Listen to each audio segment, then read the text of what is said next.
Blog Talk Radio.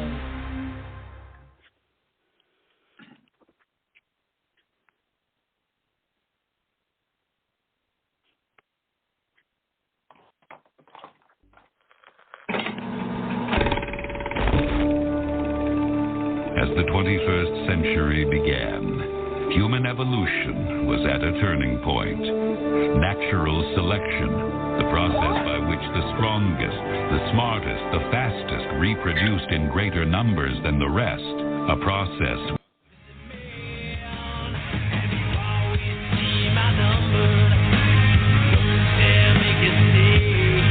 But we are making a stand, and we're waking everybody up that 9/11 was an inside job. And you are the minority. You are the cowards who don't know the truth. You're the people that serve this evil system. You're the people that serve a system that hurts innocent men, women, and children. Not just Iraqis, not just Afghans, not just Africans, but the people right here in this nation. You serve a new world order that attacks and feeds on you. And I'm here to tell you that you will be defeated. Your hours are numbered. We've got the energy. We've got the life force. All you've got is evil backing you up. All you've got is greed and liking to look at yourself in the mirror. Because deep down, the New World Order is a pot-bellied, chicken-necked ninny. And all the armor and all the weapons are nothing. You are nothing compared to good. You are nothing compared to life. And you will be defeated.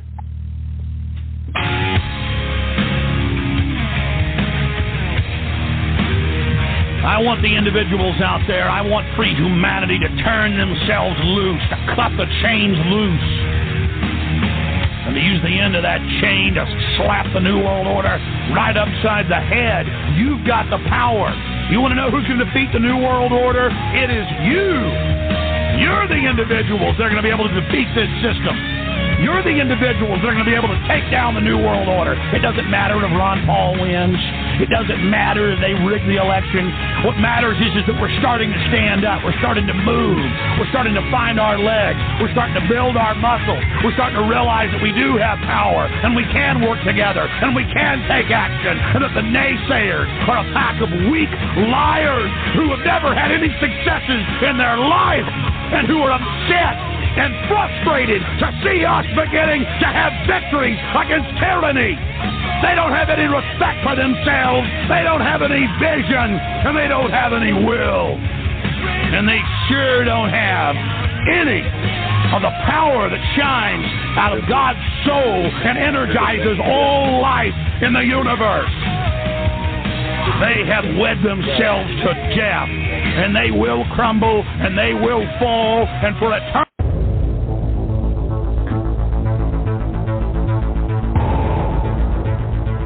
Councils of government, we must guard against the acquisition of unwarranted influence, whether sought or unsought, by the military-industrial complex. In Dallas, Texas, 3 shots were fired at President Kennedy's motorcade in downtown Dallas. The first reports say that President Kennedy has been seriously wounded by this shooting. It is a big idea, a new world order.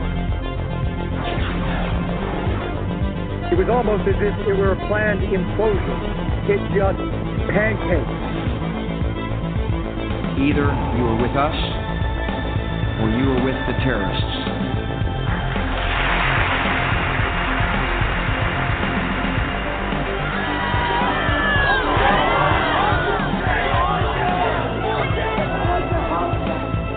But I also believe that a lot of gun owners would agree that AK-47s belong in the hands of soldiers, not in the hands of criminals.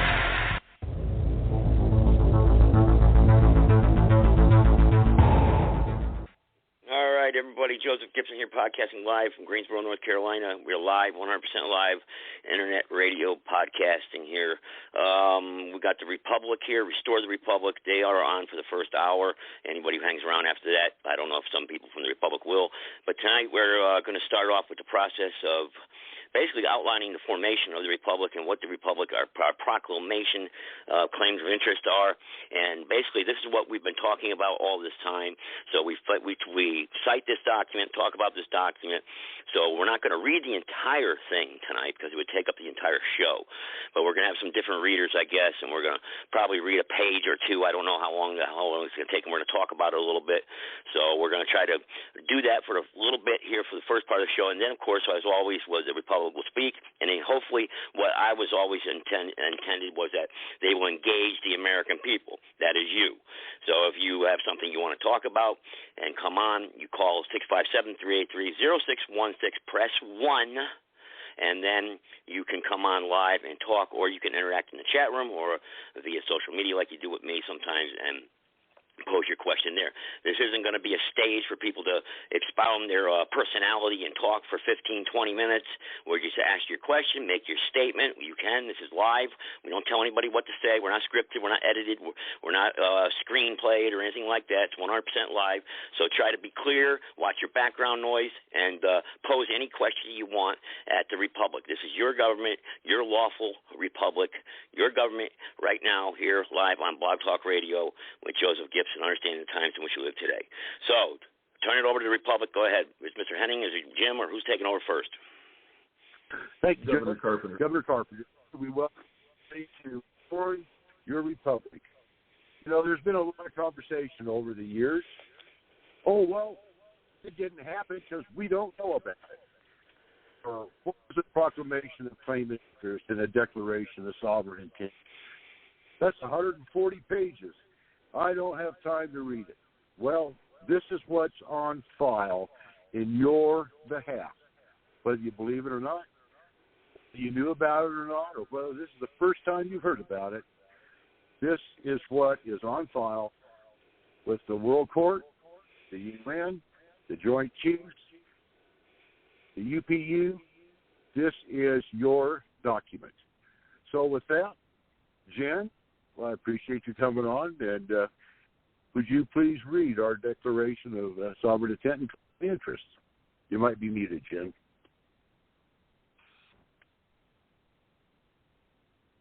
Thank you. It would be my honor, Governor Carpenter. Proclamation of Claim and Interest on day 30, April 2012. From and by limited sovereign authority delegated by we, the people, on the Republic for the United States of America. To the United States of America, Department of Defense, Joint Chiefs of Staff, and to the world, and all peoples, and all public and private persons, and all caps, United States, the municipal corporation, and all subsidiaries thereof, et al., and the International Court of Justice at The Hague, and the United Nations, and the Universal Postal Union, or UPU. And we the people, in God we trust, present and hereby serve notice of claim and interest, and continue in peace and offer conditional forgiveness. And whereas we the people proclaim, order, hold, continue, honor, and abide by the, quote, Declaration of Sovereign Intent, unquote, instituted by presentment on behalf of we the people. Whereas we the people presented the, quote, Declaration of Sovereignty for the Republic of the Small U United States of America, unquote, circa July 2010, to the following, the Committee of 300, the International Court of Justice, the United Nations, or UN, and the Universal Postal Union, or UPU. And we the people claim all rights and uses pursuant to Flag Act of 1777, Flag Act circa 1794, Flag Act circa 1818, and Flag Act circa 2011. And we the people claim all rights and uses pursuant to Seal Act circa 1782, including the de jure United States of America Great Seal. And we the people claim all rights and uses for the phrases, words, and letter combinations, quote, the Republic of the small U United States, unquote. Quote, the Republic of the United States, unquote. Quote, the Republic for the United States, unquote. Quote, Republic for the small U United States, unquote. Quote, Republic for the United States, unquote. Quote, Republic of the small U United States, unquote. Quote, Republic of the United States, unquote. Quote, the lowercase United States, unquote. Quote, the Republic of the lowercase U United States of America, unquote. Quote, the Republic of the United States of America, unquote. Quote, the Republic for the United States of America, unquote. Quote, Republic for the lowercase U United States of America, unquote. Quote, Republic for the United States of America, unquote. Quote, Republic of the lowercase U United States of America, unquote. Republic of the United States of America, unquote. The lowercase United States of America, unquote. Quote, lowercase U United States of America, unquote. And as referenced in the Constitution of the United States of America circa 1789, quote, the United States of America as alternate forms and denote, quote, Republic for the United States of America and all deviations and variations thereof.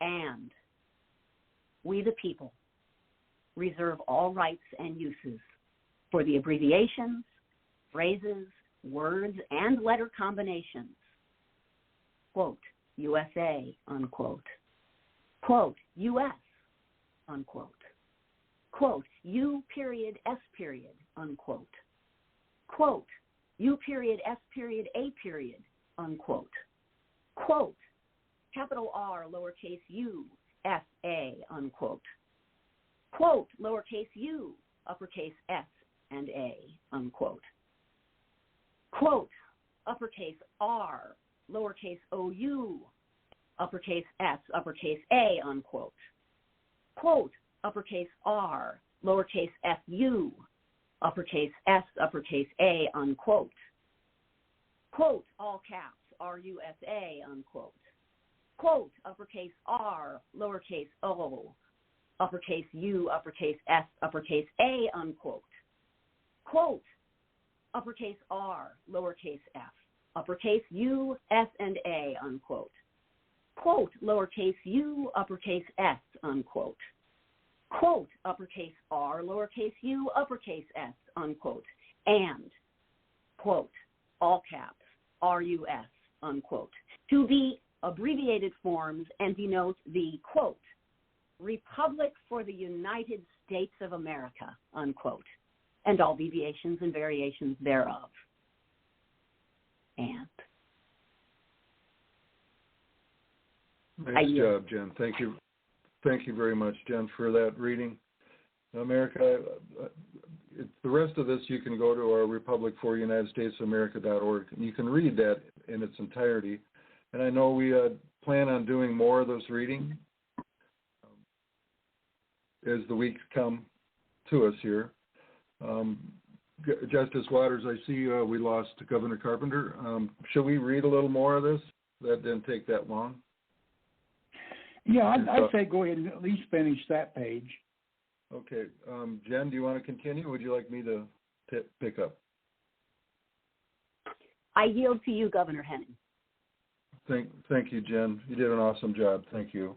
Those are definitely it's tongue twisters. Thank you, dear, and God bless. Okay, and I'll pick up here. With respect to Article 1 of the Treaty of Amity, Commerce, and Navigation, hereinafter, referred to as the Jay Treaty, signed at London, November 19, 1794, ratified June 24, 1795, at Philadelphia, and now comes, we the people, giving sufficient notice, affirming, claiming, accepting, adopting, and asserting that,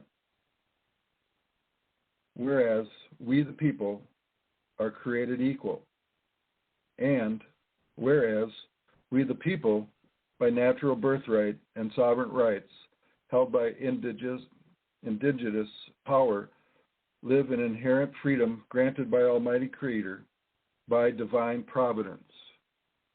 And whereas we the people are named successor parties or party in interest, and as rightful heirs to the Constitution circa 1791, with lawful right of claim for the Republic for capital United States of America, have re-inhabited the de jure government, which was abandoned under duress and replaced by officers and employees of the United States Municipal Corporation. All subsidiaries thereof, example, and all others committing such fraud, usurping sovereignty of the people by fraud and deception, and whereas we the people recognize the absolute right of people to contract with the, all capital letters, United States Municipal Corporation and its subsidiaries, ETAL. And whereas we the people stand in agreement on Chapter LX11 of an act to provide governance for District of Columbia, dated February 21, 1871, which states in part, in quote, may contract and be contracted with, end quote. And whereas we the people hold absolute unlimited right to contract and not to contract with any corporation, end quote, or end colon there. We held and determined that the United States Municipal Corporation abused the letter of law, and the founders of the United States Municipal Corporation acted and contracted with ill intent by not giving full disclosure, we the people. Whereas we the people hold, the founders of the, all capital letters, United States Municipal Corporation deceived us into involuntary servitude as corporate subjects without knowingly and willingly giving consent. According to law, consent of we the people is required before elected officials of capital letters United States Municipal Corporation may act. And whereas we the people hold, in quote, contract by deception is not contract and is contrary to law. No law shall be passed impairing obligation of contracts, that's in quote, obligation of contracts, as guaranteed by Article 1, Section 10 in the Constitution of the United States of America, circa 1791. Whereas we the people hold, this is no one with sufficient standing, authority, or ability to counter, memorialize, abrogate, or rebut our documented evidence and these self-evident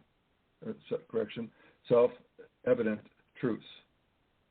And whereas we the people, as a paramount party to the Treaty of Ghent, circa 1814, provide notice of our original jurisdiction and our capacity of sovereigns over the trespassing foreign municipal corporations such as, capital letters, United States, ETAL, or their agents, employees, representatives, officers, or contractors, A-Z, 1-301, ETCETERA, and whereas upon lawful proof of valid claim by any party, the Republic for United States of America will negotiate said claim with the claimant, since it is the best interest of we the people to satisfy our lawful obligations and committee in mutual peace with all nations. And whereas, with respect to Article 1 of the Jay Treaty, the Jay Treaty limits any person, in quote, including corporations and other subdivisions of the Crown, to inferior position with respect to we the people. And we the people affirm by overture dictum on UN chapter circa 1950, continuous and in full force and effect, limiting, preventing state parties from using treaties or other instruments to increase their control over domestic citizens.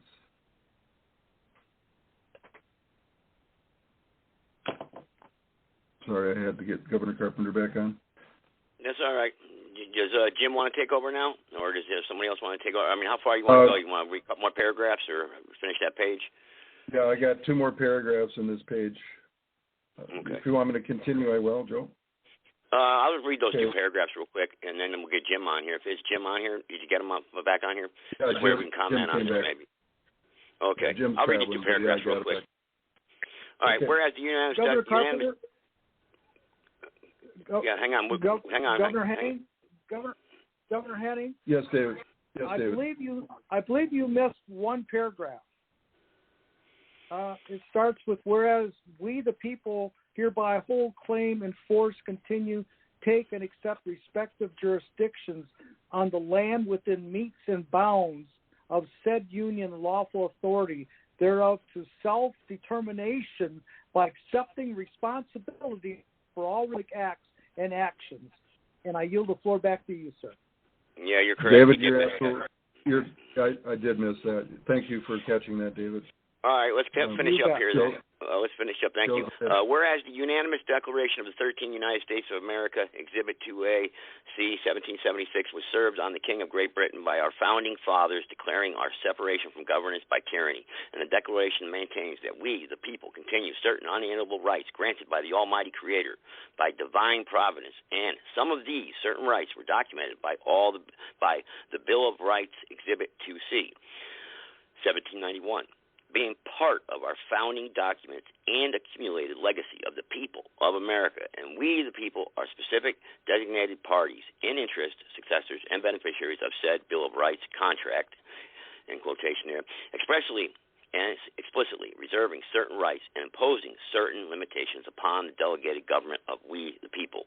And whereas the founders of the Constitution, C. 1789, ordained, established, and included the Bill of Rights in the Constitution, C. 1791, and established absolute limits for governance delegated by we the people. The Bill of Rights invoked and affirmed by written record some natural certain rights the Almighty Creator originally granted, being absolute, natural, unalienable, inherent rights belonging to we the people.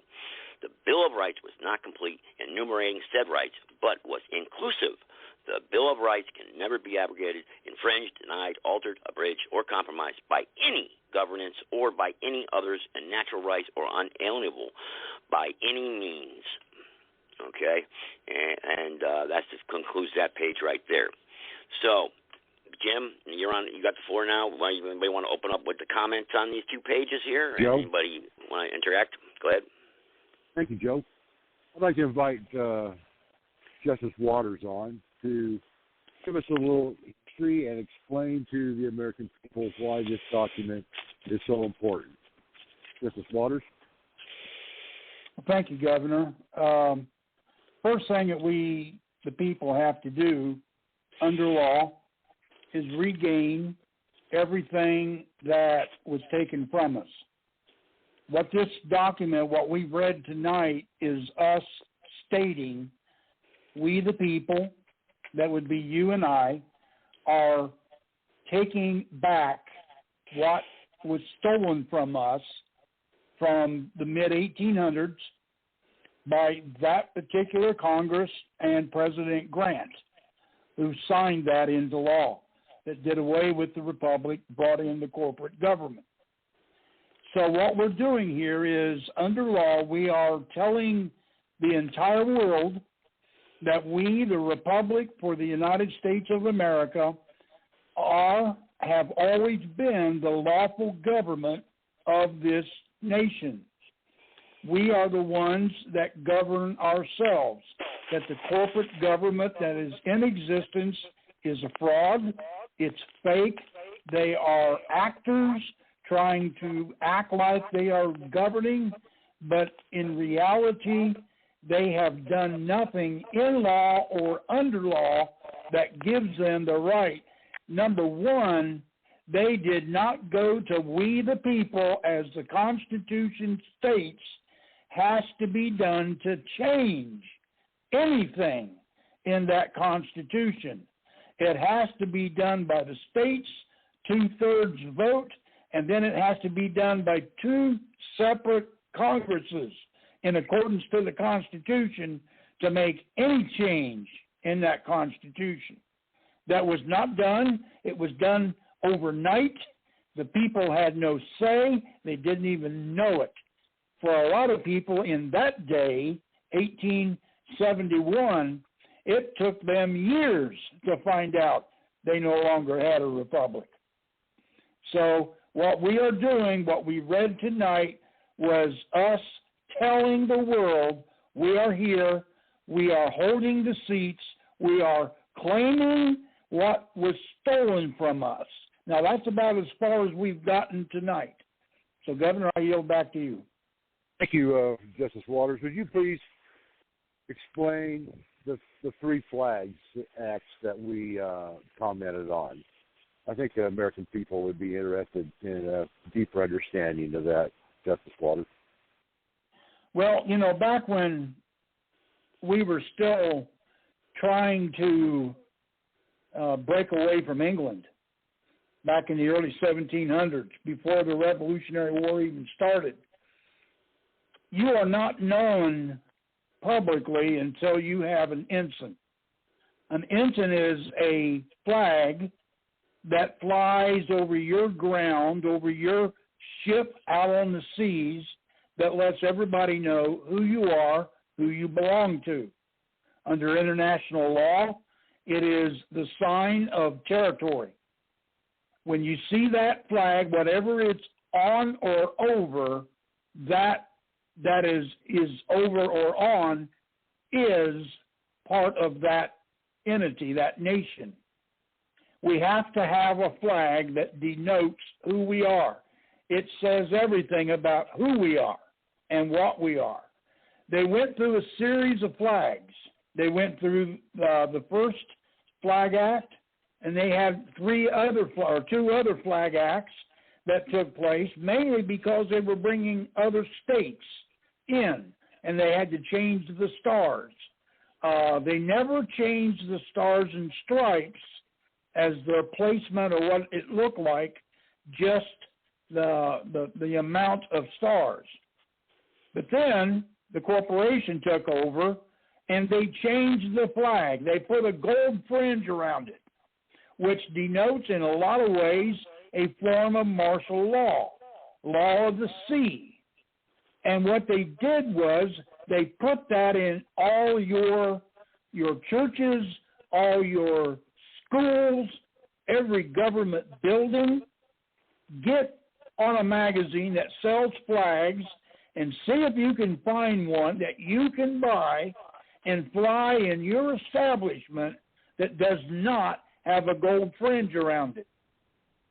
In accordance to their U.S. Code in Title IV, only the president has the authority to put that gold fringe around the flag. Well, guess who did that? Yes, sir. Started with President Grant. That gold fringe simply belongs to the military. It's a military flag, and then on that part, it is only a parade flag. It's so the fringes don't get torn in the wind. That's why they put it on the flag to march with down the street or down the road. That's what it's for. The president changed that without the people's consent, and the next thing you know, it's popping up in churches, schools, and government buildings. This denotes who is in charge of wherever you're at. So when you walk into your church, which is a 501c3 church, government-run, government-owned, because you pay taxes to that government as a church. Now, you're going to tell me, well, churches are not, they're tax exempt. No, they're not. They pay employees. Employees have to pay taxes. So you walk into that church, and the first thing you realize is up front, by where the preacher stands and sits, is a flag of maybe the church, the state that you're in, and then you have that U.S. flag, and guess what? It has tassels and a gold fringe around it. The first thing that tells you, remember what an ensign is, it tells you whose property that is. That flag belongs to corporate America, not the Republic, but corporate America. So when you walk into that church and you see that flag up there, what it's telling you is you just walked in to ground that belongs to the U.S. corporation. That means the pastor, one night out of the entire year, becomes the president, because you as a church vote in officials. Your deacons, your elders, you cast votes. That is because it's a corporate church. It's the most simplest way to put it, to understand it. If you hold elections like that in your church, then you belong to the U.S. corporation based on that flag. It stands up there in the front. You go to a court. You walk into the court, you walk up past the bar, you are now in their territory where their flag sits. That judge has ultimate rule, ultimate everything. He is God in that courtroom. When you cross over and you go through that little gate and you go up to the stand where you are a witness, you are on U.S. corporate property because of that flag. That's why that judge can tell you, don't you ever bring up the Bill of Rights or the Constitution. Don't you ever say to me that you are a sovereign, because you're not. That flag says differently, and that flag gives him the ability to change laws when he wants to, because that is his reign. Now, people may not like to hear that, but guess what? Watch the news today about what's going on with Trump. Every court that somebody's going into, they come out with a different type of ruling. You know why? Because every judge in every courtroom can make the laws as they go. That's what the corporate does. Corporation has no regard for your rights, for your Constitution, for your ability, your God-given rights. They don't care if you have free speech or not because of that flag. So this republic in 2010, when it re-inhabited, one of the first things we did was we had to establish a flag that flies on the ground that represents we, the people of the republic, the original government. And we have a flag that says that. And that's why you read in here about the Flag Act of 2010, because we established an ensign that tells the world who we are and where we are. That allows us then to stand And if you'll notice, in courts of law, when everything goes sour for everything else, they cannot touch that flag. You know why? Because it's like flying it at an embassy. It isn't corporate land. It's Republic land. And if they walk on Republic land to do something illegal or unlawful, it is considered an act of war according to international law. And that's why they will leave whoever flies that flag alone, unless that person purposely goes out, steps off that property, and then commits a crime. But they can't come on the property to do anything to anybody because it isn't their legal jurisdiction to do anything. It belongs to the Republic. The Republic flag is there. We have them. You can buy them. You can order them through the Republic website. And I would advise you to become part of the Republic and get it, because it's going to probably save you a lot of trouble coming down the road. With that, Governor, I'll yield back to you. Thank you, Justice Waters. You know, you watch what they do rather than listen to what they say. Some of us are probably aware that this year they came out with a whole bunch of flags that are considered patriot flags by the patriot community, but the three letters, the corporation, considers them to be insurrectionists or terrorist people. And it's again a flag that don't tread on me. All these different flags, there's probably 8 or 10 of them on that they identified as terrorists. But they didn't identify us as terrorists. And they know who we are, because the Hurtlers, myself, Roger Waters, all of us can testify that we've had a conversation, personal conversation with the three letters. They know who we are. Our flag isn't on the terrorist list, folks. You think we don't have some clout? Jim? You think we don't have some clout? You think it's not for real? Well, think again. What do you got, Joe? The flag thing, that statement that he made, very interesting. But actually, the Republic,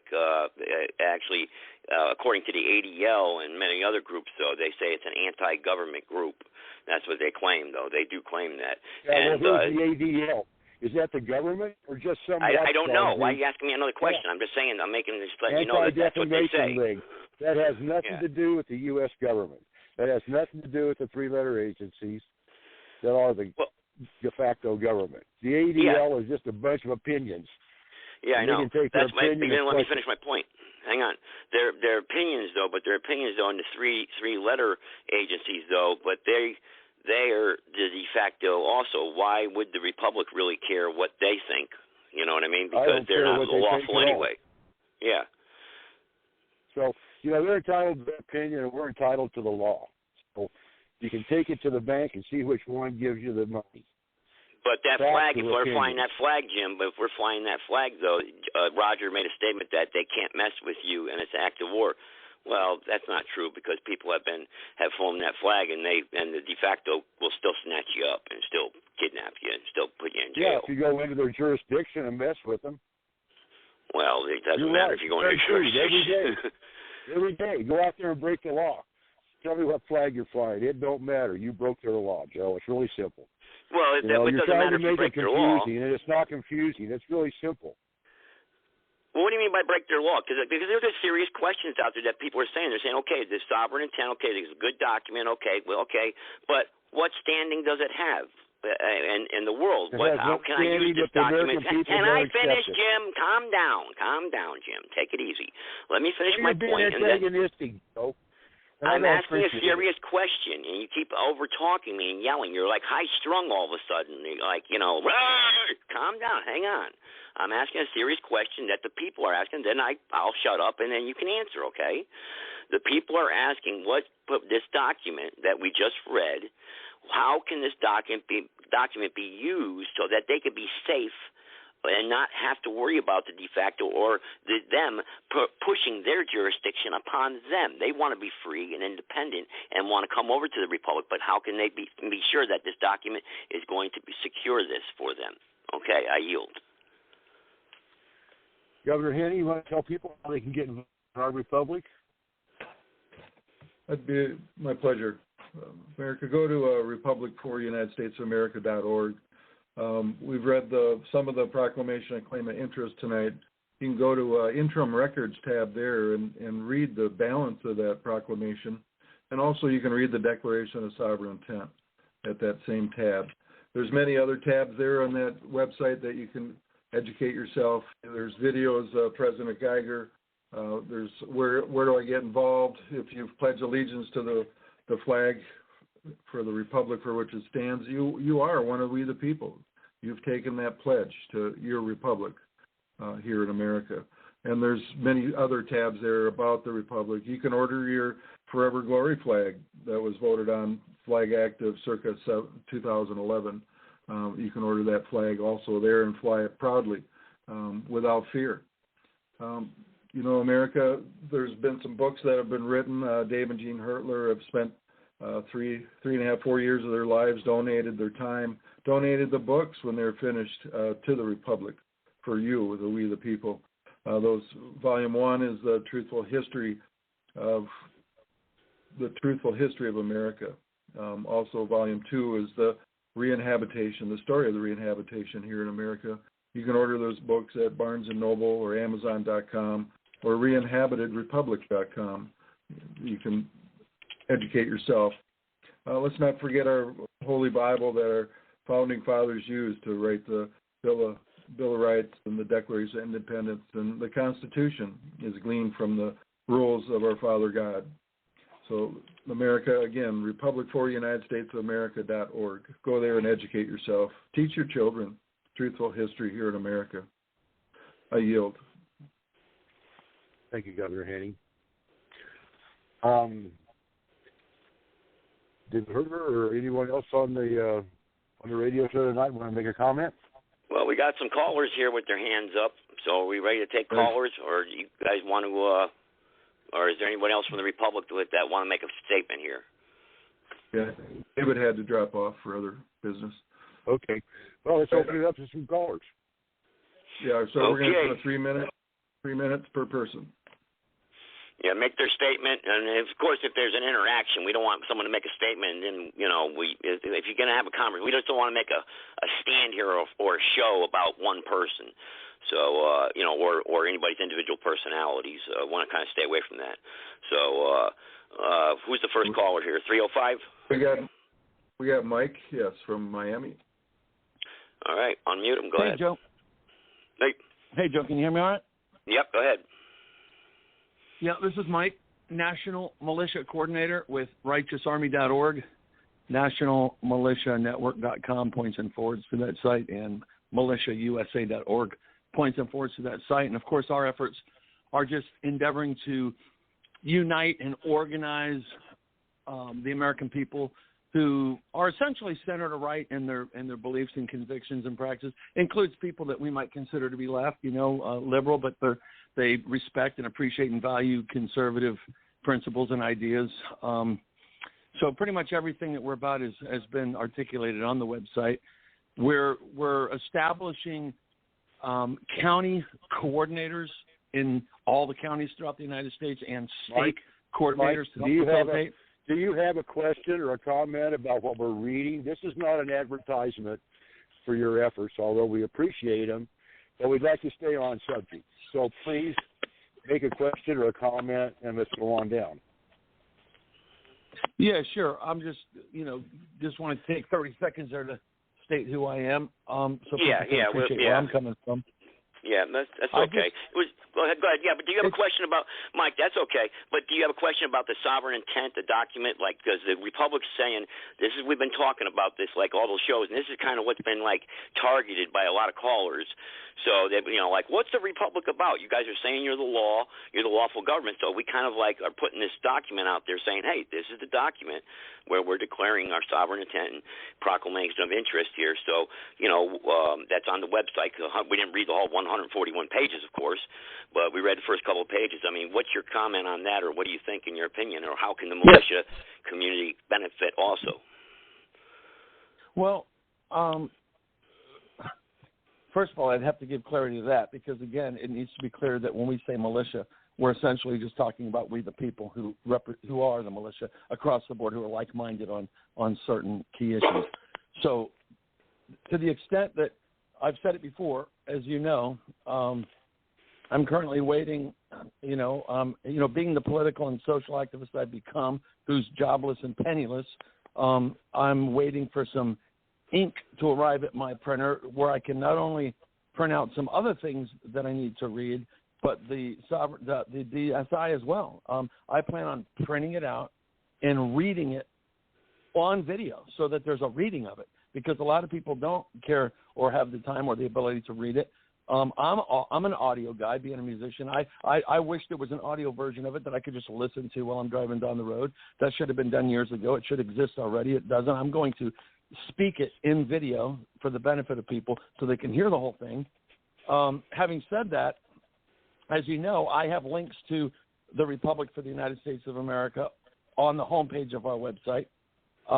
I'm essentially, having spoken at length with Judge Waters and Governor James of Colorado, and having had President Geiger on, our national militia meetings, I essentially, could say I give them the benefit of the doubt because they appear and impress me as being honorable and genuine people.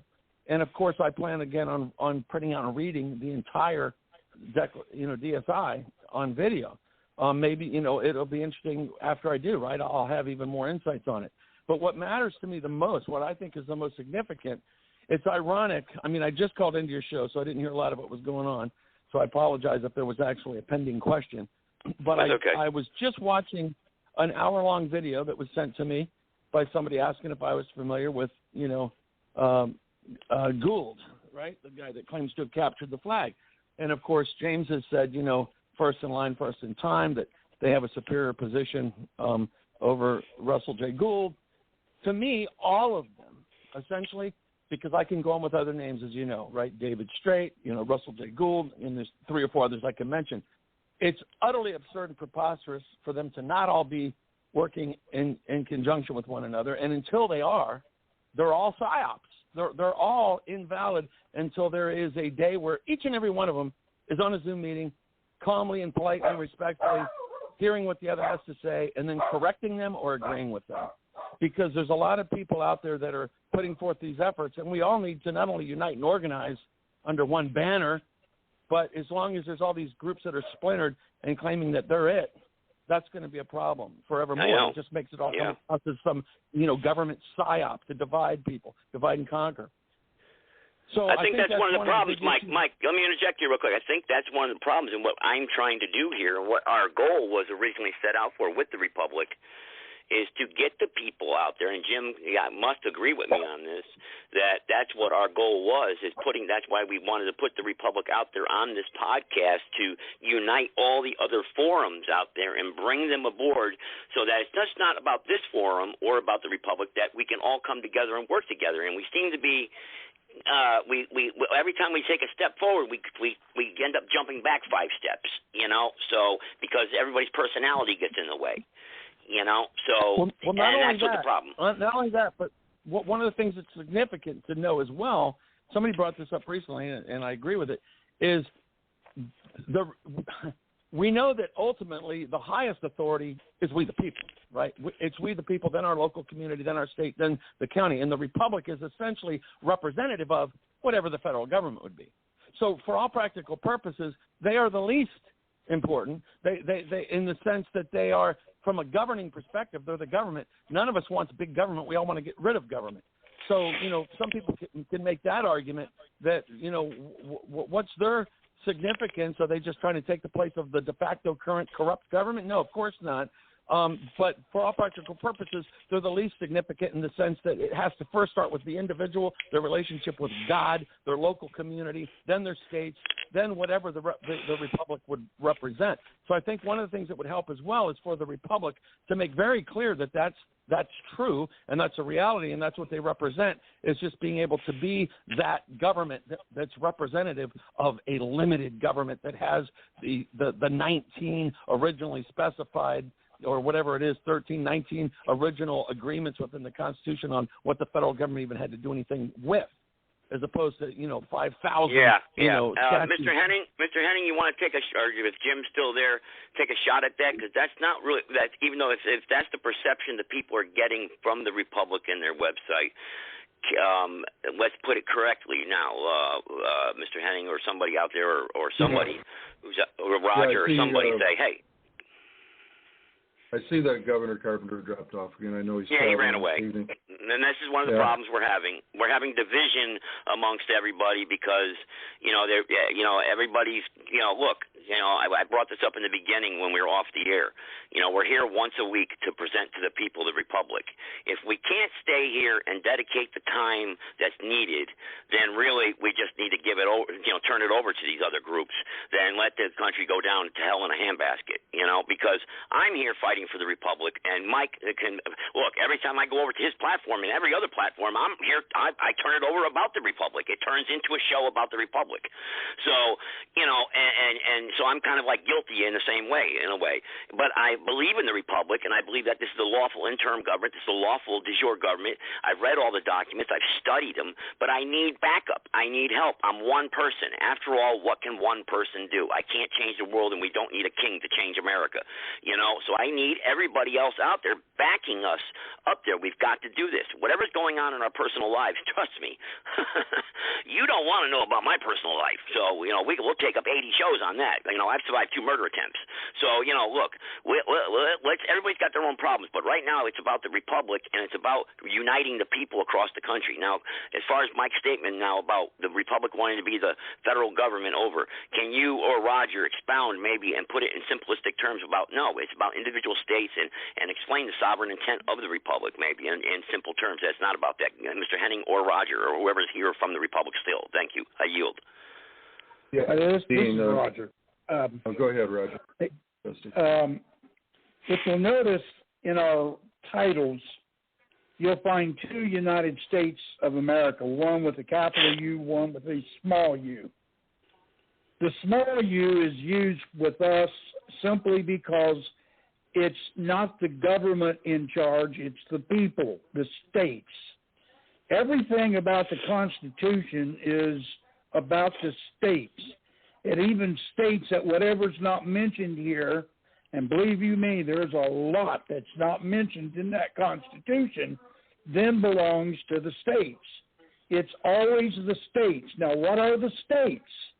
The states are the people. That is what makes up the state. So, Mike, you're absolutely correct. The government is there only to protect the states in general. The national borders have a standing military to protect those borders. It's to protect the people of the states that are on the borders. That's the federal job. It's not supposed to be big. The people are the ones that send their people to be part of the national government. They're only supposed to be there a short time, then they go back home and let somebody else come in. This is where the corporation has that lifelong political career thing, and well, we know how that works. No, the Republic is not going to be like that at all. You may do 2 terms as the Senate, that would be 12 years. You may do 2 or 3 terms as a representative, that would only be 4 to 6 years. Then, you're going to probably be voted out of there, because the people are constantly wanting updated. They want new things. Different things in the world are going to change. You can't do 1955 politics in 2022. It don't work. But that's what we got going on now. Roger, so Roger, I got somebody in the chat room that wants to know your position of the Republic. Can you just, they want to know who you are. Can you just announce yourself again, please? Sure. I'm a district judge from the free state of Indiana. I'm not a judge in the corporation. I don't wear a black robe or anything like that. I don't even have a courtroom at the moment. I'm holding the seat of a judge.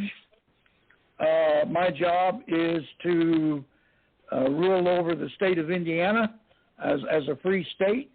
That would be my position.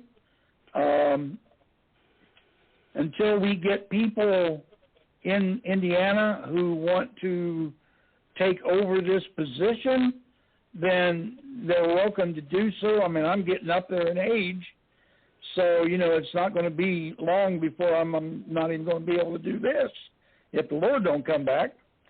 So, this is why we keep saying we need you, the people, to come in and be a part of this republic to build this thing up.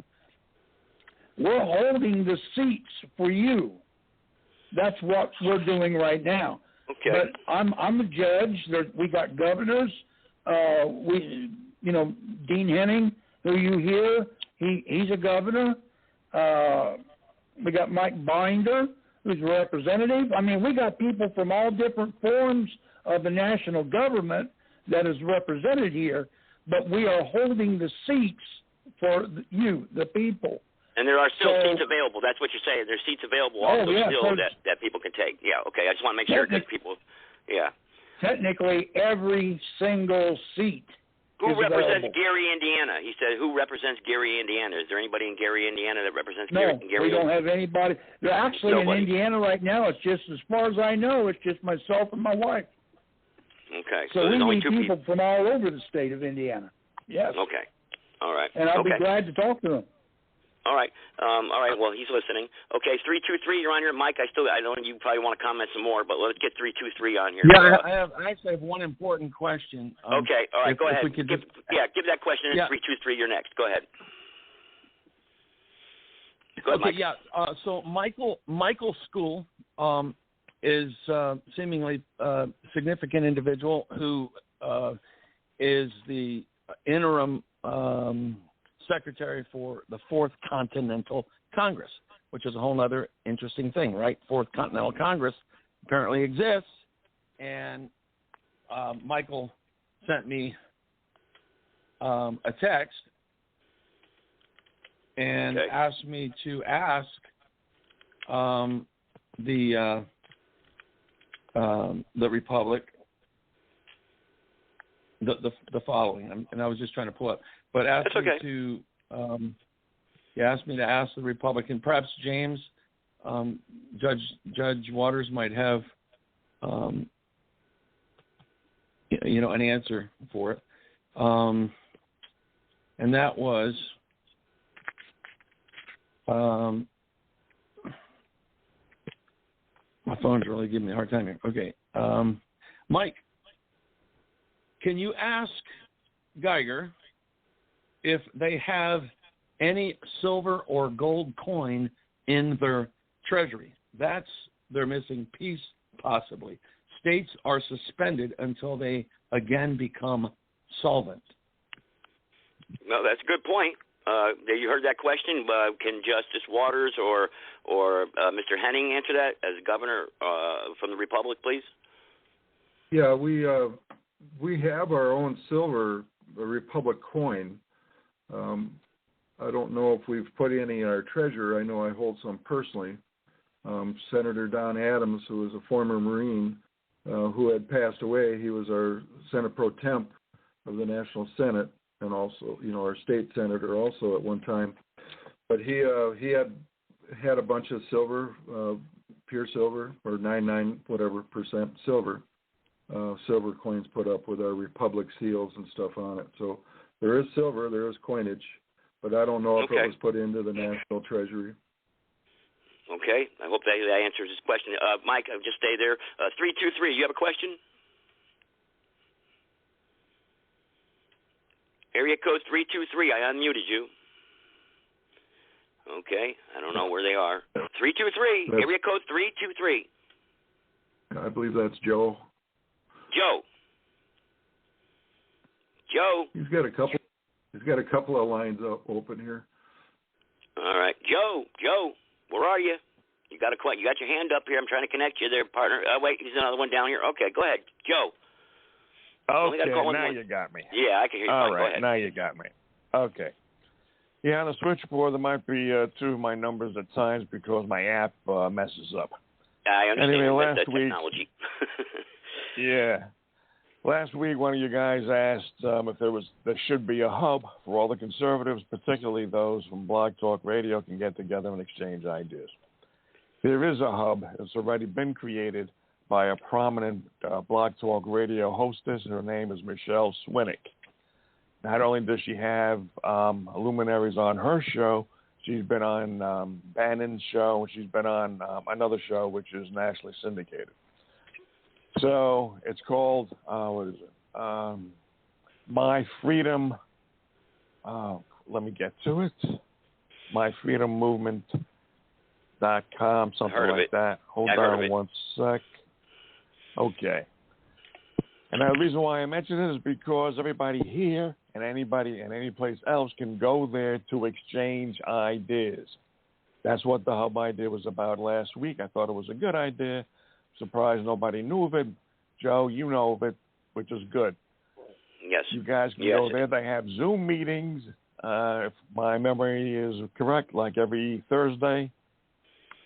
She has her own agenda. It's to decertify the fraudulent election in Arizona, but anybody else can go there and exchange ideas.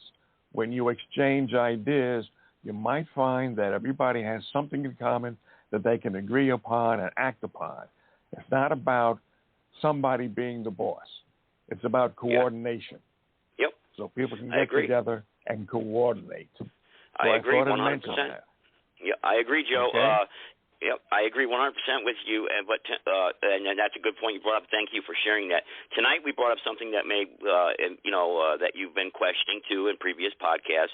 We began reading the Proclamation of Sovereign Intent that was on the Republic webpage, and we were asking for comments on that and discussion. And the Flag Act was discussed in that, and I guess I offended Jim on that. He ran away mad. I guess I don't know. He was I got a little upset with me. I don't know why, but. I was, questioning about the flag. Do you have any questions pertaining to that? Where we have to have a flag. I guess Roger can probably explain it more, but we don't want to go back over everything again. This flag that we have, the Republic has a flag, and we talked about the gold embroidered flag that the de facto has. So, you have any comments on that or questions about that? No, I just came in. I didn't hear anything about the show until I came in. I was picked up rather quickly, which was good. I didn't hear the disagreement between you and Jim, but I wouldn't worry about it. Families have disagreements, organizations have disagreements. So everybody will get back together. Last week, you and Sally had a disagreement. You two got back together before the show ended. Sure. That's not going to be a problem. But Joe, we're here. We're trying to unite the people across the country, and we're trying to get the people together and unite. Basically, and the Republic, of course, we say we're the lawful de jure government, and the seats are here for the American people to fill. And we need to know how we can fill them. And people say, well, go to the Republic and get on the email list. And I remember you had a disagreement on that, a little bit, or you were asking quite a few questions. No, I didn't talk about the email list at all with that. But I did say that Mike, if I didn't mention it, Mike has 1,200 people on his newsletter emailing list, which is a good start. But go ahead, Joe. What were you saying? We need to get people. You said, people have to know and learn about the Republic, and which is a key point. And and the website's been up there for years, and it's been, it started out as a 10-year plan. Those are good points, and really, many people don't know about the Republic, and I've tried my darndest to try to promote it, putting the links up everywhere in chat rooms and whatnot, and people just don't click on the link and want to read because we all live busy lives, and people just aren't, because we just haven't lost or hit rock bottom yet in this country. So Jim says stay away from their jurisdiction, but it's kind of hard to stay away from their jurisdiction. We can't live on a lily pad up on an island someplace and not be a part of the Federal Reserve banking cartel and not have a mortgage or a car payment. And some of us have to go work 48 hours a week. So and that's the problem I think that many people are running into. Mr. Henning brought up a good point many shows ago. He said when he was writing to all the sheriffs in the state of Wisconsin, he said one sheriff responded, "Hey, you don't cut my paycheck. My paycheck is here, and I'm going to stick with where my paycheck comes from." So that point about the silver was pretty good. How do we fund this operation? How do we fund this? What lawful currency are we going to have? You can do it. Well, okay.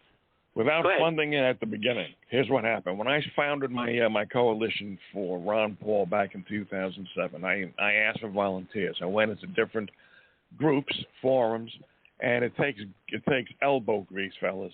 Okay, everybody does have a 40-hour week to work, and wives and families and husbands. But if you're going to sacrifice for the Republic, for America, that's what you're going to have to do. You're going to have to sacrifice some time. So what you do, you ask for volunteers. You have to clarify again your mission so that when people ask questions, because I remember about 2 shows ago, Joe, you had a bunch of people who were writing, sent you emails, and were in the chat room when they were asking questions. They have a right to ask questions. Everybody needs to know exactly what's going on, not to the satisfaction of your organization or the Republic, but to the satisfaction of the people. So you ask for volunteers, you assign them tasks, for example, to call up people, other organizations, to let them know that you exist, that you would like to join with them on a basis in which you don't want to take them over, you don't want them to take you over. You will be surprised. You will find people, once you clarify to them what your mission is about, how important it is, you will get volunteers. You get people to make phone calls. You said somebody wrote to a sheriff. You can write letters. It will take elbow grease, and it will take months, fellas. But if you've been at this for years, a few more months isn't going to matter. And right now, we're in the quickening. We're not going to survive the next 2 years and 3 years, in my estimation. So if you guys are sincere, compelled, motivated, things like this isn't going to be much of a problem. You already have your Zoom meetings. Jesus, how can you have Zoom meetings for 10 hours? Yeah. You know? Mike, you still there? Or Governor Henning, or somebody want to make some comments here? Or Justice Waters? Somebody? The comments from the Republic? Well, I'll answer the 10-hour Zoom meetings. We just did another 8-hour one this past Sunday. It's when you get people on, and that goes to your point, satisfying the people. Everybody has an opinion, an idea, something they want to share, and then people feedback off that, and they connect. And it's amazing, actually, how we went again for 8 hours. I mean, when I did our 9-hour Zoom meeting before, I said, man, I never want to do that again. And then this past Sunday, we went from 6 p.m. until 2 in the morning. It's because all right, there's a way to do it. These meetings, I haven't attended these political meetings of yours, but I have attended business meetings. You shorten them. You have somebody like me, or somebody who apparently Joe is turning into, who is asking for definitive answers. You don't let people talk for more than 2 to 3 minutes at a time. You get the answers and you move on. Otherwise, from now until 2025, you are going to continue to have 9-hour meetings. Right. Yeah, you need somebody like me who's going to interrupt and say, hold on, give me the definitive answer. Do you have proof? Explain. If you can't explain right now, I'll get back to you, and then you move to somebody else. You don't let people talk and talk and talk and talk. Good point. Okay, that's my answer to that. What it is I take care of I address the definitive issues now, like within the first 30 minutes. In other words, I'm only having the meetings at this point. It's really been, I've got it down now to a science. Over the last few weeks, I've tried to make it clear to people the only reason for these meetings is to get like-minded people on board, period, and then get them in place of ABC. If you read my most recent blog, you know what ABC means. Basically, there are people that want to be on the National Militia directory just so they can be found by fellow, like-minded men and women. But then, the B category are people that want to be proactive in their county and be a county militia coordinator. And then there's the C class, that are like, yeah, man, I'll work my whole state, man, trying to get all the counties together, on a state level. So it's kind of like those three kind of statuses now. So it's all right. So for what you're saying, Mike, it seems like you've got some kind of plan. So just enforce the plan. If you've got people who are wanting to join your republic or your website about the hoax and about the militia, then you've got people who want to join. But we got Joe. So Joe, let me interrupt here. Right. We've got to link everything together. This is the problem I'm running into is, one group is going to get offended. Well, we turned it in about this group or this group. Sometimes, we got to bend a little to get a little. We're not making deals with the devil here. We're making deals with like-minded patriots across the country that really want to be heard. That's right. Here's a potential solution to that. As I said before, if you go to, you already know about Swindlick's site or any site, it's not about trying to find the leader. It's about coordination between different factions. You have them come together. You exchange ideas. You agree on some. You disagree on others. You continue to do your own thing, but you have coordination. Let's say, for example, Mike has a plan to do something in his state. You have a plan in North Carolina. Do you have resources which can help each other? You talk about it. If you do, then you help each other out. In a coordinated basis, you're still the head of your North Carolina faction. Mike is still the head of his faction, but you get together to coordinate other factions until you find something in which all people can then become an organization eventually. It is not about one person. It's about different people. Okay? Yeah. And Governor Henning, hang on. Let me get Governor Henning in here. Okay. I don't know if Hertler's still here or whatnot, but David and Jean Hertler, again, I want to just promote this real quick. The Re-Inhabited books. Mike, you said you like books. You like to read stuff. I guess I'm going to have to send you something else also in the mail. I'm going to have to get these two books out to you because they're a great read. They're Re-Inhabited books by David and Jean Hertler. I've seen them, Yeah, they're awesome. They're true history, the lawful history of. It gives you the truth for history. You said you like that Europa video you always promote. Well, this American Re-Inhabited, and everybody out there, you need to pick up these books and read them. And it's actually a requirement, actually. It's schooling. Kind of school you because we have to know history and we have to be smart. And we're all knowledgeable here. We know what we're talking about. But there's people out there who don't know history. They don't know what the hell happened to America, and they're walking around with blindfolders on. Mr. Henning, real quick, you want to say something on that? The Re-Inhabited books are, like you said, Joe, is a part of a requirement if you want to become an officer in any state that you live in. You have to read those books. It's part of the requirement. And then there's vetting committee too that the president and myself and other senators and other people, I think Justice Waters on there, the vetting committee, we vet those people. To be able to become part of the republic. Also years ago that we used to have a call team, and I was the lead of that. We used to call over 200 people per week and explain the republic to them.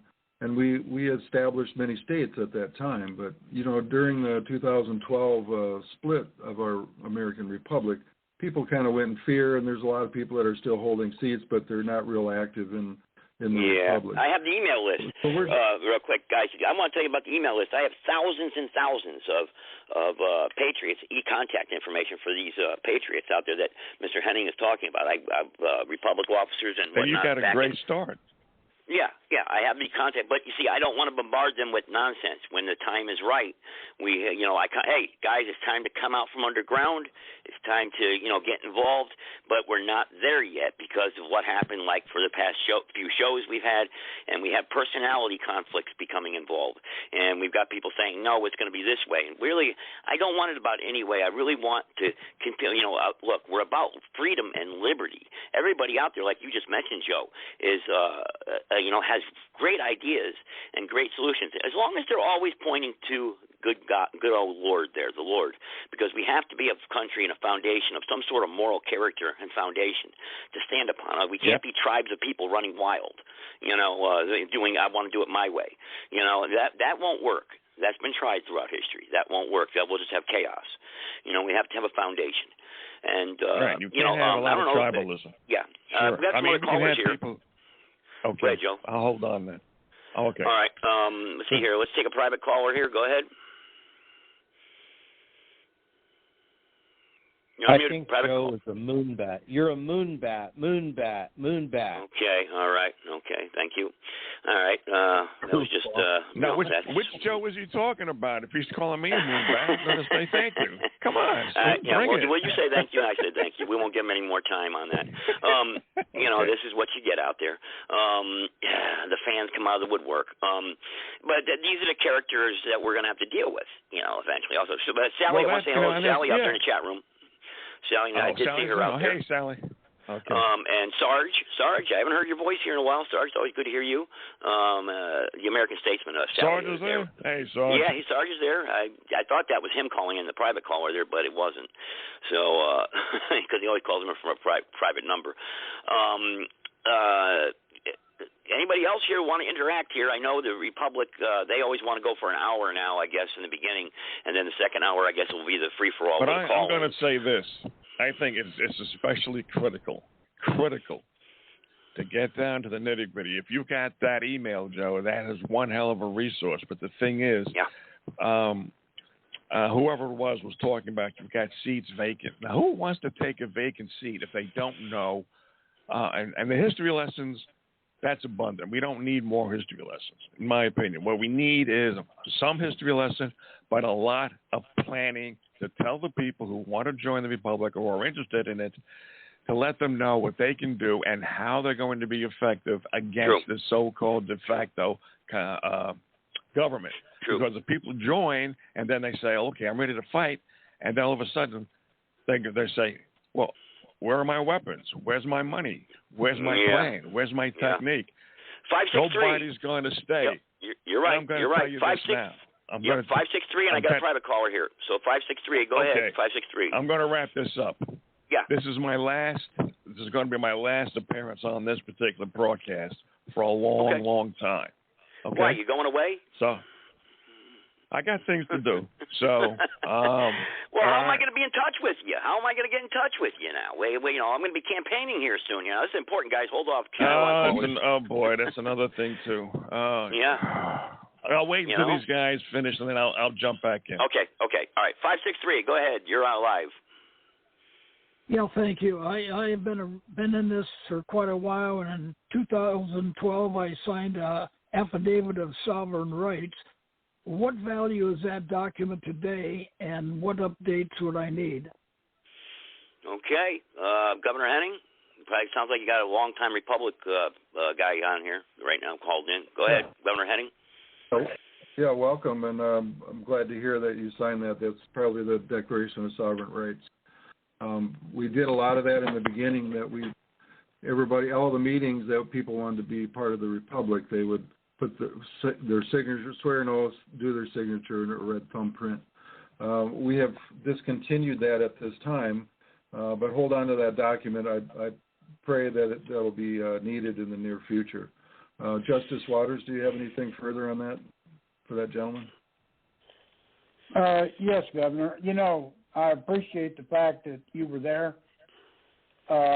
People that were there that signed these things, all these documents, it's really worth your weight in gold. It means something. It's like taking an oath to something. and we're grateful and we're glad that you're still here. You're still with us. The document itself, like the governor said, it's not in use. I would keep it, put it in your safe or whatever, but that doesn't change anything of where your standing is in the republic itself. Okay.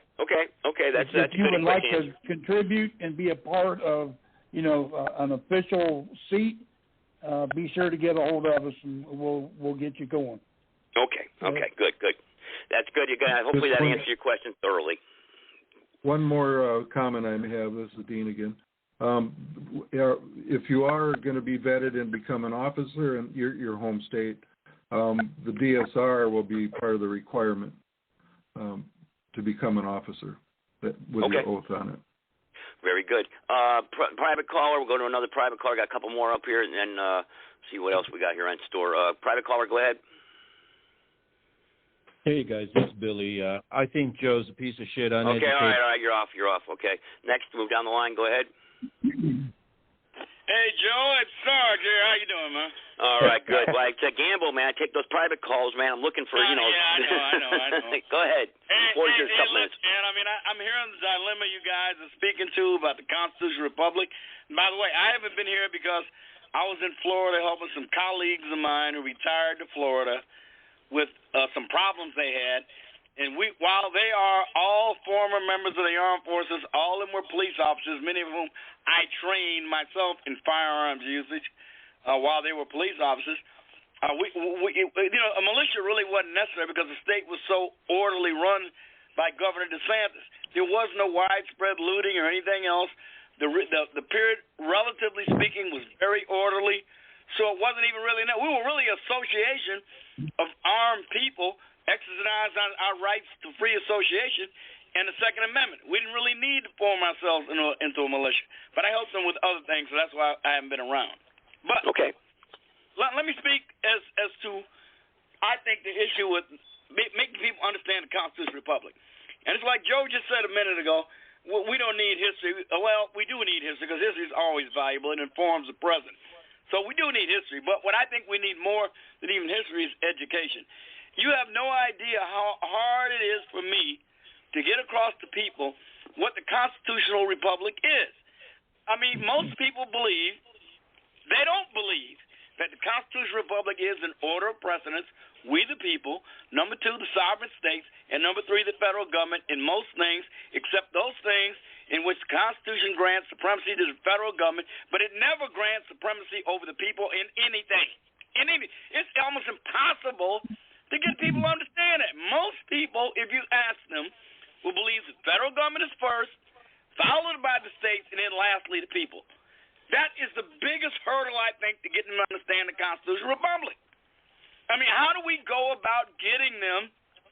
Because that's what, if you tell them what the order of the Constitutional Republic is, with the 3 branches that are most important, they will repeat the latter example I gave, and to say otherwise to most of them is hearsay. Hearsay is heretical. So how do we go about getting people to understand this so they can have a better understanding of how to implement the Constitutional Republic? Good point, Sarge. Good point, because in the militia meeting this past weekend, I brought that up about the Republic, and I believe it was Susan that was on there. She made a comment, no, we don't need a federal government anymore. Remember, Mike? That comment was made at me, and I wasn't trying to make that point. It's a good point, Sarge, because I just had that dilemma in the Zoom call with Mike there with the militia, where people get offended. Government without the federal government would not be a constitutional republic. I mean, I'm sorry, it's there. And it's clear the framers wanted it. I mean, they put it in there, Article 1, what's in there? The powers of Congress. Congress shall have the power to, Article 1, Section 8. There it is. So whatever anybody who says we don't need a federal government is talking about forming an entirely different form of government. They are completely eschewing the Constitutional Republic. What we need to make people understand is the federal government is not the most important entity for the most part in the Constitutional Republic. That's all. Not that it is on that vital. note, I'd like to just interject. Since you mentioned the militia meeting on Sunday, I believe that was Susan's point, is that we don't need the current de facto federal government. That's not what we need. I think when I mentioned the Republic, actually, specifically the Republic for the United States of America, she agreed, and she kind of indicated that they were in harmony with one another. Well, how do we get people to accept the notion that the people are the most important single entity in the constitutional republic, over and above everything else? You know? And the states and the federal government divide powers, and most of the powers belonging to the state governments. You're correct, but there's one more entity, and that's God. God has to be first, then the people, then the governments below that.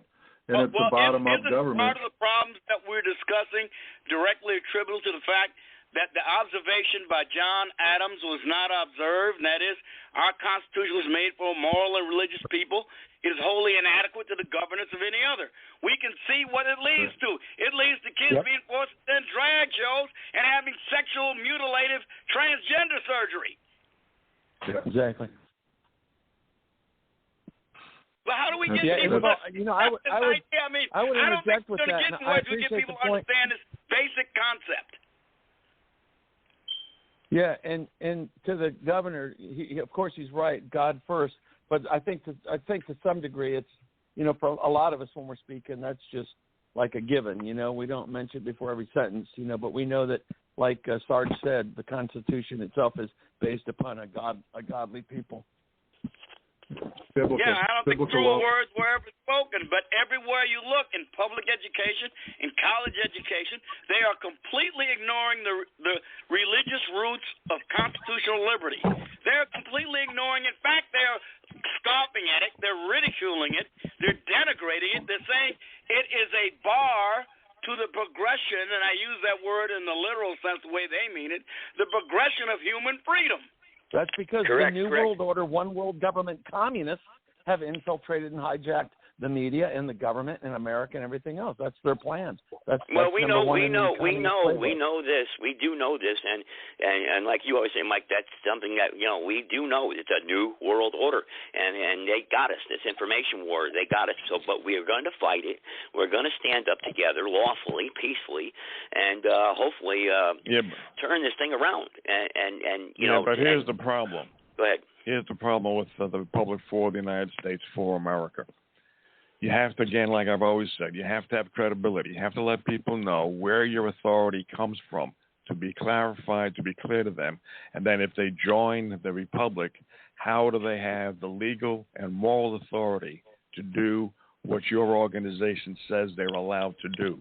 Without those two issues very clear in their mind, you're not going to get followers except people who are just going to glom onto something and hope that it works. Yes. But those kind of people... Jim brought that up earlier. Jim brought that up. He said, we're not labeled a terrorist by the three-letter de facto. People laugh at that. Who cares? It's nobody cares about that, really. And people, like you said, we need credibility, You have to have the credibility. You guys are talking an awful lot about citizens' grand juries.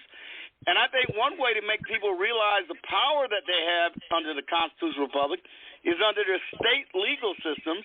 Most states have statutes directly dealing with citizens' grand juries. That's true. I haven't heard you guys they do, speak but about that's still that very with much the de lately. facto.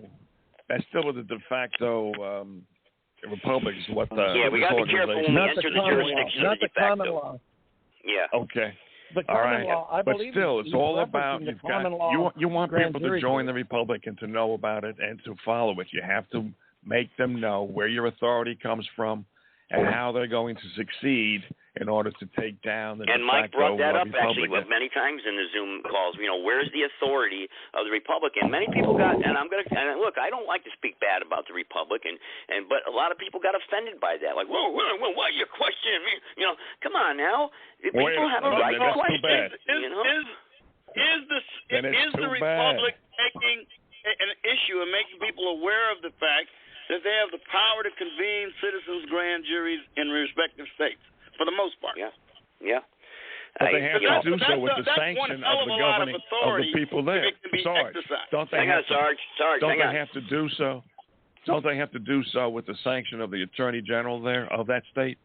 You just can't come together as 5 people and say, I'm going to convene a grand jury. Exactly. I know that. Actually, you can. Well, under I know common you law. know it, but the people out here don't know it. Hang on, Joe. Mike, what was that? You said they can? I don't think they can. I don't think they can lawfully. Under common law, absolutely. Common law. But we're not under that common law anymore. We don't have that common law anymore. Well, yes, we do. The people just are not utilizing. You need Article 3 courts, Mike.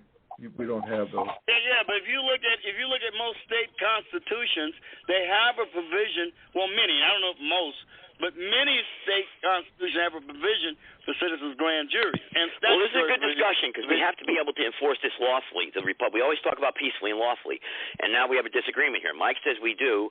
Governor Henning says no, we don't. And I agree with Governor Henning. We don't have Article 3 courts anymore in this country. Right. Well, I would invite Governor Henning to come onto our Zoom meeting when Charles and Eric are on, because they're the 2 most brilliant minds that I've ever met when it comes to understanding of common law juries, common law courts. I really would invite them to come on specifically for that discussion.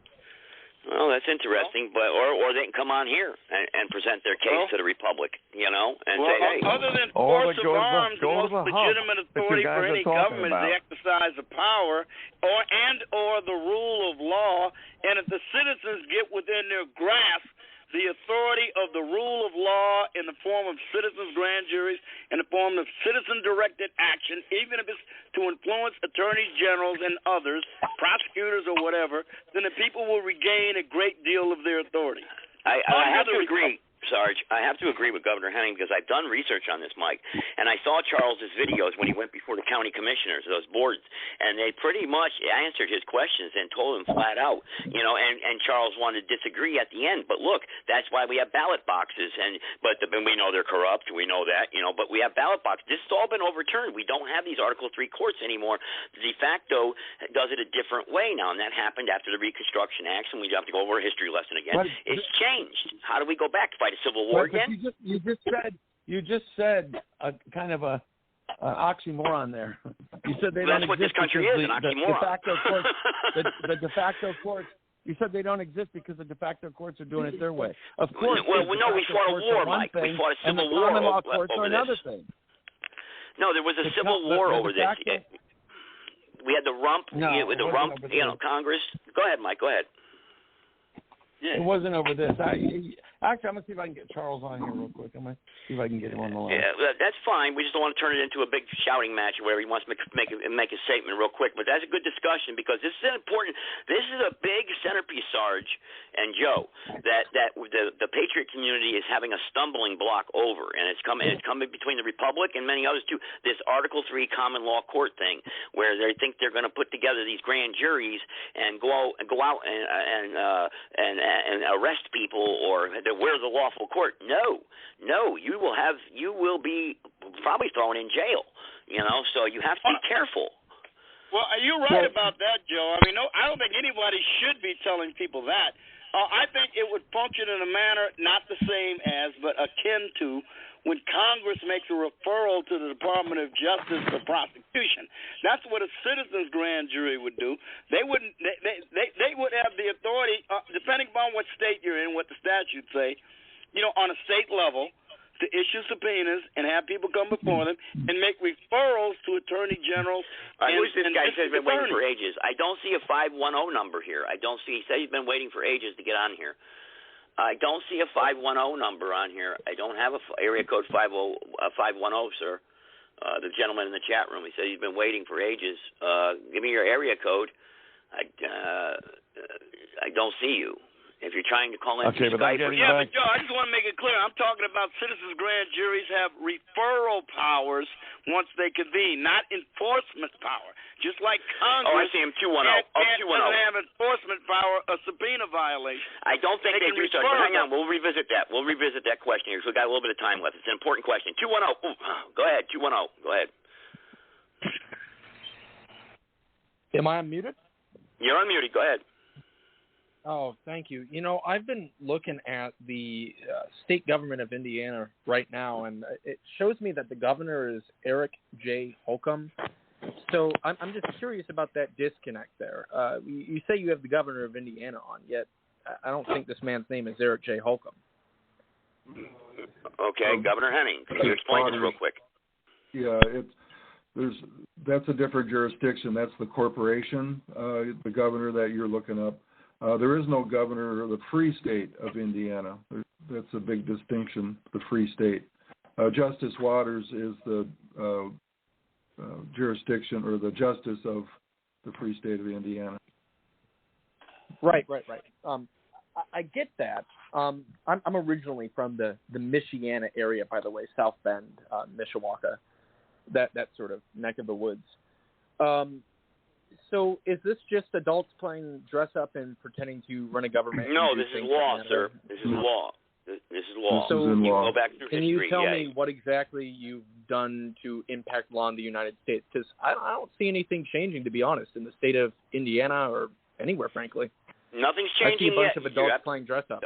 No, they're not playing dress up, but this is law. Like we just said, you have to go back and look at this in law. Now, do you see any changes? Yes, I agree with you there. There's no changing right now, but that's what we're here. That's why we're here, to do it lawfully and peacefully. If you go back and you study your history and you've never been taught this stuff, that's why you don't understand it maybe. But what Mr. Henning was saying is true.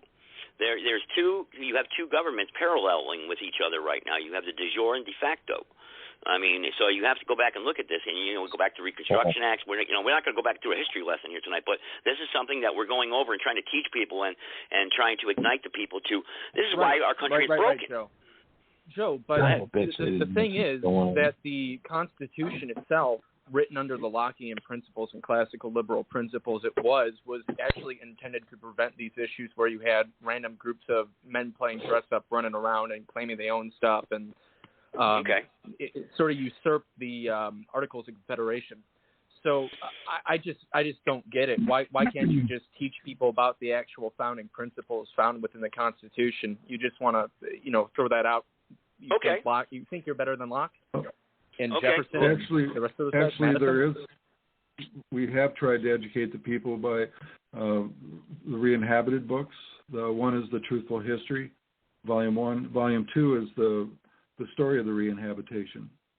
If you take them, if you order them and read those, you'll understand where we stand. And also, if you go to our national website, republicforunitedstatesamerica.org, there's many things there that will help you understand. And we're not playing dress up. No. There are many things that are confusing. I've also taken a look at the books that are on Amazon. They seem to be good books, but you're offering them for like $22 a piece. People who do not know, who are not convinced about the legitimacy of your republic, they're not going to, except out of curiosity, will spend $22. Well, again, Joe, on that one, Joe, me and you don't very rarely disagree, but I have to disagree with you on you. People can piss away a $20 bill at McDonald's and kill themselves with poison, and they can take a $20 bill and spend, probably I'm not knowledge, saying they can't afford it. What I'm saying is that if you want people to join the republic, you have to convince them that it's worth their while. The people who won't spend $22 truly are on, in that level that they can't afford it, if they truly can't, there's people out there that I'm will probably give it can't. to them for free. But most people can today, Joe. They got money. They got the laptops. They got the brand new phones, so, they can afford it. I'm not saying they can't afford it. What I'm saying is the stumbling block isn't the money. The stumbling block is whether or not they want to spend the money on something which they don't know anything about. That's a choice. And then if somebody says, well, in order for you to find out about us, spend the money, it's like Herman Cain. Well, it's kind of hard to, go over 200 plus years of history in a 2-hour podcast show too, so. You don't, but you have a free guideline to help people understand. Again, it's always about credibility. Yeah, okay. It's about credibility. It's not about, it is not about, it's not the obligation of the people. It's not the obligation of the people to find out about. Joe, hang on, time out. Governor Henning, you want to say something to Joe? Hang on 1 second, Joe. Hang on. Governor Henning, go ahead. You want to say something? If you go to the library and you can get on the internet and you can read, tell your heart's content on the national website. There's so much there that will help educate you and your children. True. Yeah, good point. Right. And I'm just curious. I'm just curious if any of you have read The Spirit of the Law by Montesquieu. I think it's a really important early document. While it's not American, it's very important to understanding how laws in this country work. Yeah. Has anybody read that book? Or read that? Anybody? There's Locke, there's Montesquieu, there's a bunch of political philosophers who would be very, very helpful. The thing is, it's not about the history lesson. It's about letting people know that what you say is true. Now, the history lesson is important, but if you keep dwelling on history, and you have meetings about history, yes. Okay? Yeah. That's the important point. Where does your authority come from? Explain it. Well, it comes from the people, ultimately. It comes from the people, ultimately. And then now you have to revert back to history. This is what the founders set out to do when they gave us our republic, you see. But we've lost our way. We lost our way, and now the people are enticed by this new world, new age, new way of doing things.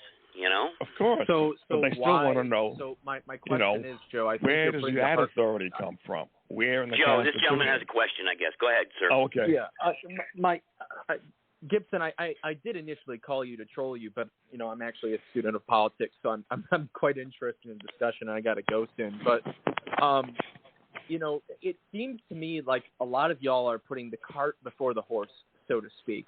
And I mean that in the politest way possible. I don't think if people are educated on the history, and there are many good groups out there that are actually working their butts off trying to get that history out there about the founding period, the books and the thinkers that inspired it.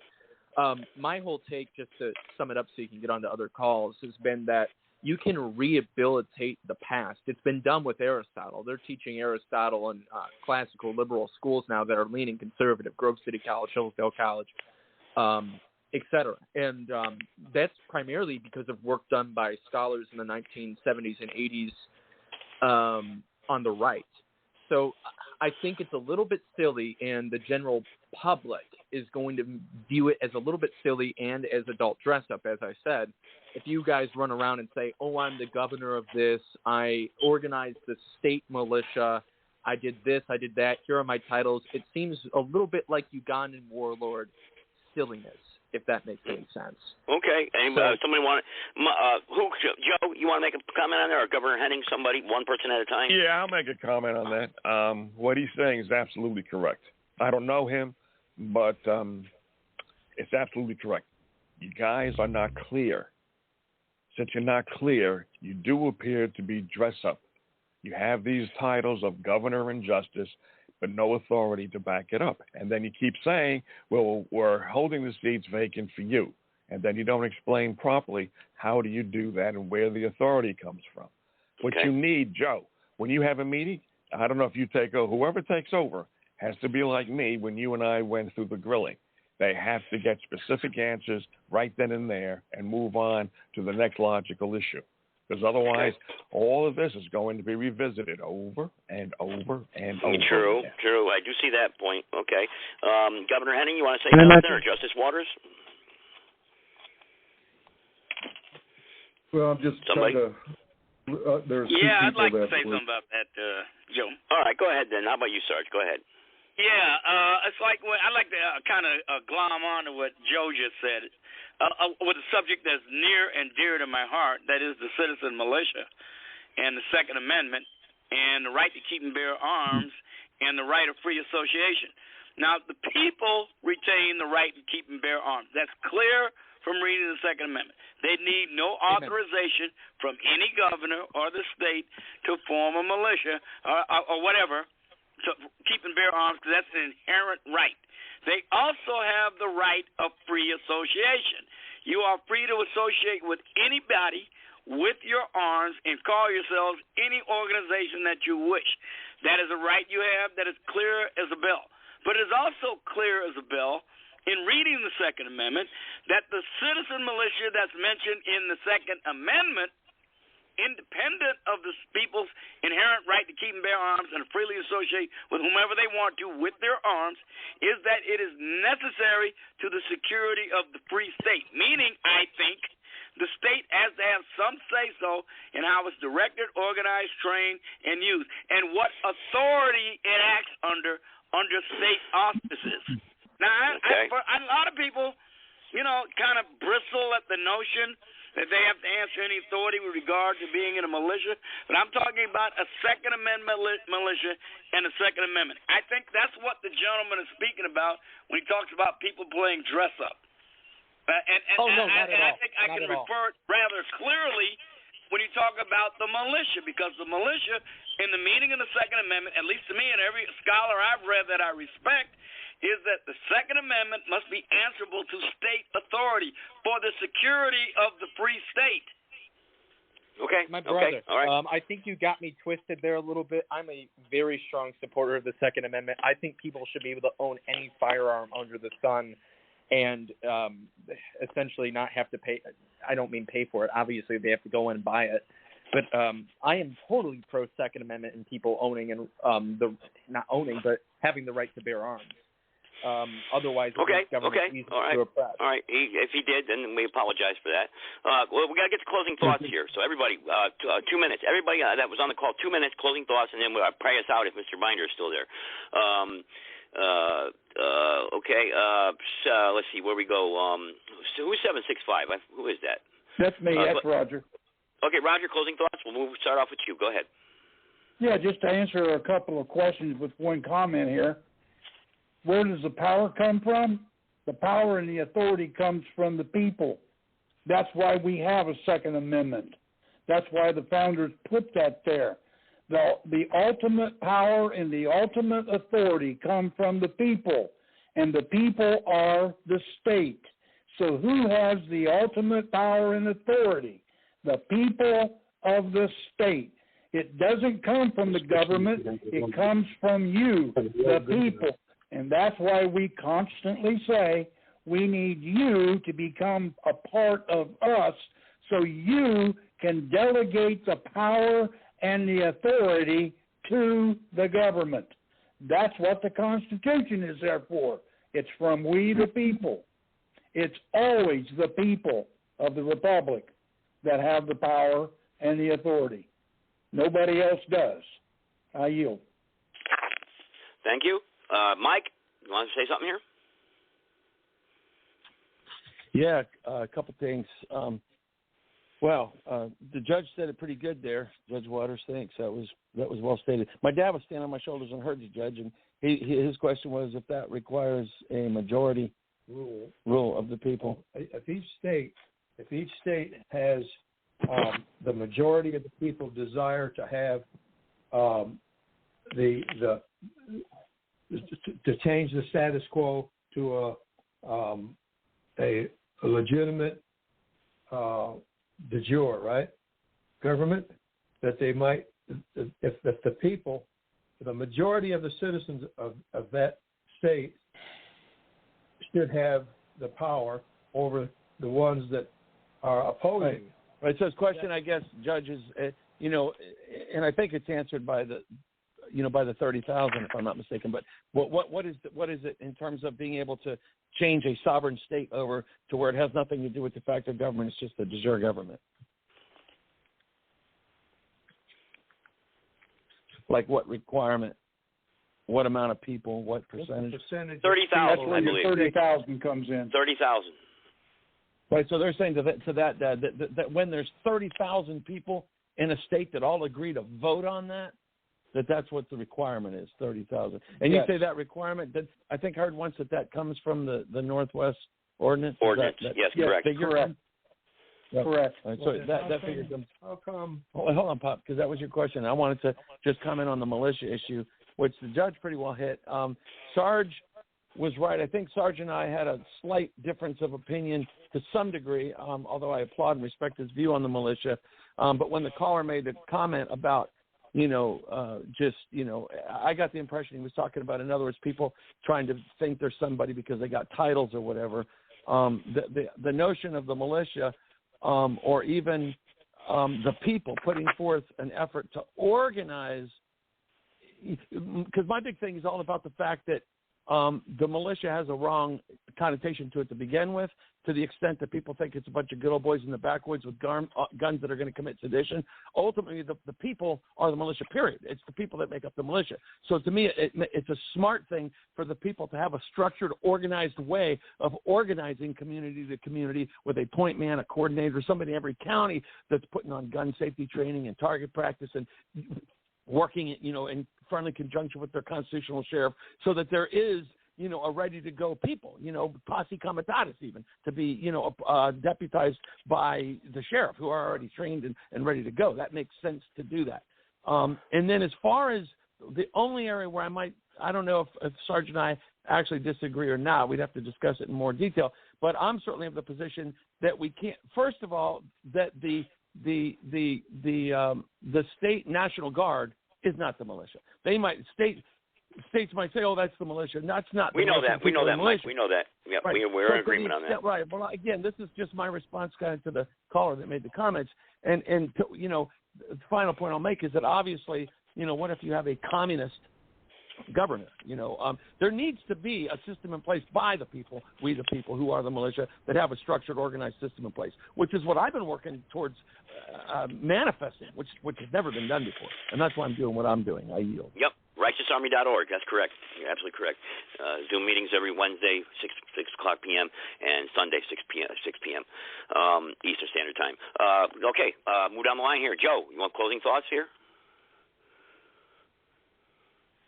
I don't know if Joe left. I guess he must have left. I'll provide my closing thoughts. Okay. Go ahead. Closing thoughts. Go ahead. Yeah, my closing thoughts are, Joe, I'm really happy that you invited me down to Gold's Gym to snort cocaine. Yeah, okay, yep, goodbye. I guess you're going to make a smart-ass comment here at the end, because I never invited you down to Gold's Gym, so I had to cut you off there. Okay, buddy? All right. Okay. Oh, boy. They'll go 15, 20 minutes just to get me, huh? Okay. Let me say something on your behalf. Real quick. Even if you did snort cocaine at a Gold Gym, which that could be an outflat lie from the guy, but even if you did, big fucking deal, buddy. Big whoopee. Maybe he did it then. He doesn't have nothing to do with it now. There you go. Just silliness. It's silliness, Mike. They like getting their kicks. Anyway, okay. Anybody else? Joe, I think, dropped. Sarge? Oh, I almost forgot Sarge there. Who was your last caller that made those comments about the militia? Because I think I pretty much agree with everything he said, particularly about having structure. Mike Singer. Yeah, I think he was pretty much spot on, about structure and having to have someone act as a point man and be prepared to have an organization ready to offer its services to legitimate authority. But I'd just like to remind everybody, unfortunately, there's nothing in the Constitution that prohibits the people from electing a communist governor. The question is that communist governor giving lawful and constitutional orders? That's the question. And remember, I don't think anybody has a duty to obey any unlawful or unconstitutional order. So that should keep that in check. At least I would hope that would keep it in check in the event we do get a communist governor that would subvert the people's proper will, like they had a communist mayor in New York with that de Blasio guy. Okay. Just Mr. for the Henning, record, Congress has ruled that communism is not a viable alternative in politics. Check out U.S. Code 50. I yield. Okay. All right, guys. Interesting discussion. Mr. Henning, I got to turn it over to you. I'm going to work now. I have to go do it. See, I'm down to my last night. I have to go work a 12-hour shift as a security guard. So that's how dedicated I am. I'm about 10 minutes late, so I might be in trouble tonight. So, but Mr. Henning, I'm turning over to you. Everybody, good night. God bless the Republic. All right. Thank you, Joe, for allowing us to use your platform. Thank you, sir. All right. America, it's great to get together and we talk together and we try to work things out. It's we the people that have to come together. There's so many different factions and thoughts on how we should return our republic, but your republic has been restored here for you, we the people. I'm going to ask Representative Binder if you would close us in prayer, please.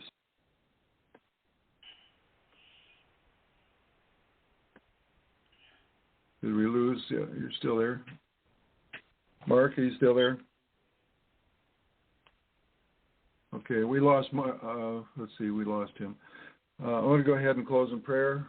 Dear Heavenly Father, thank you for this time we can come together as human beings and people of this great country called America. this experiment that our founding fathers started back in the 1700s, we believe that we have lawfully and peacefully re-inhabited. This is your kingdom, dear Jesus, and we all go in peace and love from this point.